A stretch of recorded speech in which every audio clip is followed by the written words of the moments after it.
The do's and don'ts of delegation. When we are put in a leadership position, we quite naturally have people who follow us. Otherwise, you're just kind of going for a walk by yourself. But one of the issues about being a leader is you have all this work to do, and you need to have other people help you do it. And that can be a real difficulty for a lot of people, especially new leaders. There seems to be 3 traps that people fall into when it comes to delegation. The first one is the idea that this work is really important. It needs to be done well, so I better do it.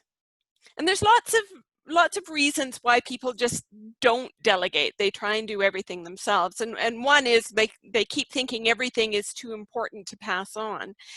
And that is very rarely the case. Usually it has to do more with perceived importance as opposed to real importance. The other reason people don't want to pass things on is, and you may have heard this, is it takes just as long to train somebody else to do it. I can do it faster myself. And that happens a lot. Now, I'm a builder. I do all sorts of things with wood, and I have found that if something needs to be done once or twice, yeah, you just do all the steps. But if something needs to be done repeatedly, the same part needs to be cut 10 times, it's better to make a jig. It takes longer to make a jig than to do one piece. But if you make a jig, you can do 10 pieces much faster.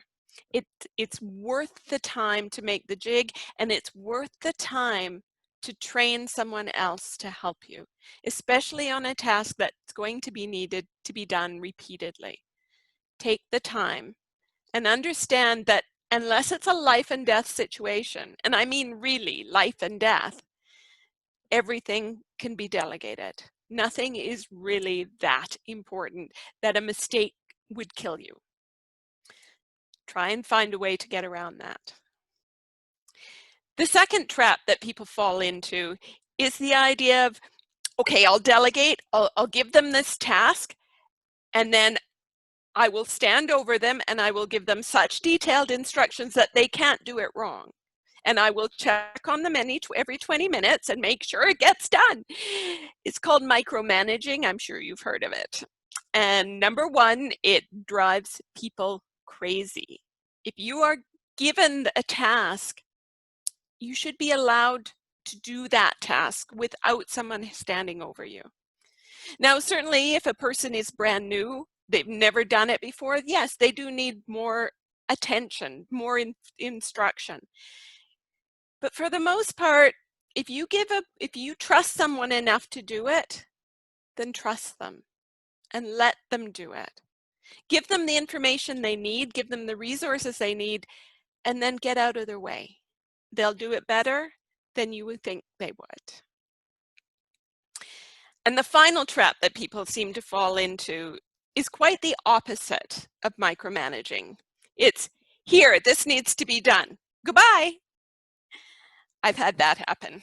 I don't know if you have. One of the things, it's called abdication. You just hand over a task and you disappear. So if someone has any questions, if they have any concerns, they're stuck. They don't know where to go. And yes, things can go sideways really fast in that case. Usually the reasons for doing that are, well, now I'm supposed to delegate and I don't want to be a micromanager, so I'll just give them what they need. But you don't always know what they need. So you need to be there.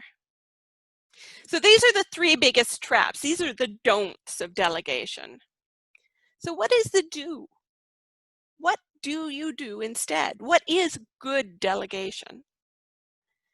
Well, it starts with, first of all, knowing what the task is. If it's something simple, you need a meeting arranged.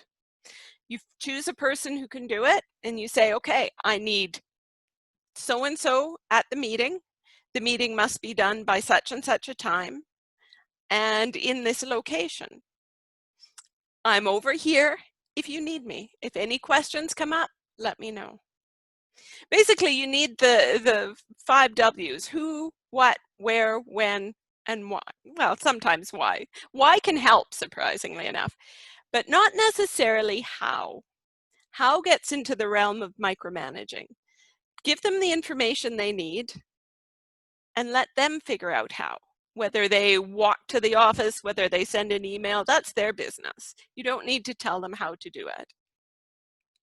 If it's a big project, like if it's you need to organize a conference with 500 people in it, you need more details, but you still come down to the 5 W's. Who are we inviting? Who's going to be there? Who are our speakers? Give them the information that they need and then get out of their way. What? Well, it's a conference. This is what the point of the conference is. This is the sorts of things we want to do. This is when it is. It needs to be done by this point. So please check in with me on these points as soon as all these various pieces are put together. And that way they know what's going on and you can feel comfortable that stuff is happening. Who, what, where, when, why? Why are we doing this? What is the point? It's something that a lot of people, even some of the better delegators, have trouble with. They don't think about why we're doing it. Sometimes it seems obvious to us, and it isn't necessarily obvious to the person we're delegating to. So if you can tell them the why, it can often help them get around any problems. If you know why the meeting's happening and so isn't available, you know the person that you can ask to come in instead. That's just one example. There are many, many reasons why delegation is important. And there are 3 main traps that people fall into. So today you've learned the do's and the don'ts of delegation.